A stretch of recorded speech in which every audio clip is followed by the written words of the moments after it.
અને સમાચારો પર નજર કરીએ તો રાજકોટથી આ સમાચાર હાલમાં મળી રહ્યા છે। ખાદ્ય તેલના ભાવમાં સતત વધારો સામે આવ્યો છે। સતત આ 7 દિવસ કે આ 7 દિવસથી ભાવમાં ભડકો થયો છે। ખાદ્ય તેલના ભાવમાં સરેરાશ 50 થી 60 રૂપિયાનો વધારો થયો। સિંગ તેલમાં 50 રૂપિયાના વધારાની સાથે હવે ડબ્બાનો ભાવ 2765 રૂપિયા। કપાસિયા તેલમાં 20 રૂપિયાના વધારાની સાથે આ ડબ્બાનો ભાવ હવે પહોંચ્યો છે 2620 રૂપિયા પર। પામોલીન તેલમાં 60 રૂપિયા ભાવના વધારાની સાથે ડબ્બાનો ભાવ 2400 રૂપિયા પહોંચ્યો છે। તો સનફ્લાવર ઓઇલનો પણ ભાવમાં વધારો હવે ઝીંકાયો છે અને આ ભાવ 50 રૂપિયાના વધારાની સાથે 2550 રૂપિયા પર પહોંચી ચૂક્યો છે।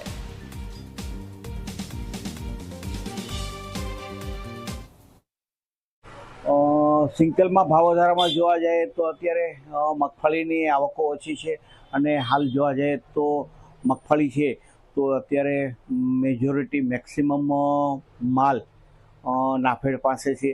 જ્યાં સુધી નાફેડ મગફળી વ્યાજબી ભાવે નહીં વેચે ત્યાં સુધી સિંગતેલનો ભાવ ઘટાડો આવવો મુશ્કેલ છે। સિંગતેલના ભાવ અત્યારે ચાલી રહ્યા છે 2770 થી 2830 રૂપિયાના ભાવ ચાલી રહ્યા છે।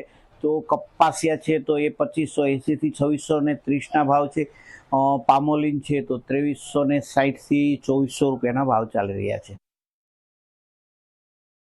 આયાતી તેલો છે તો એ રૂપીઝ અને ડોલર ઉપર અવલંબતો હોય છે। અત્યારે હુંડિયામણની પરિસ્થિતિ થોડી છે તો અત્યારે ડોલરની સામે રૂપિયો ઘસાઈ રહ્યો છે। અત્યારે 96 રૂપિયા પ્લસનો ભાવ અત્યારે ચાલી રહ્યો છે અને આવનારા દિવસોમાં એનાલિસિસો કહી રહ્યા છે કે રૂપિયો હજી પણ અહીંથી નબળો પડશે।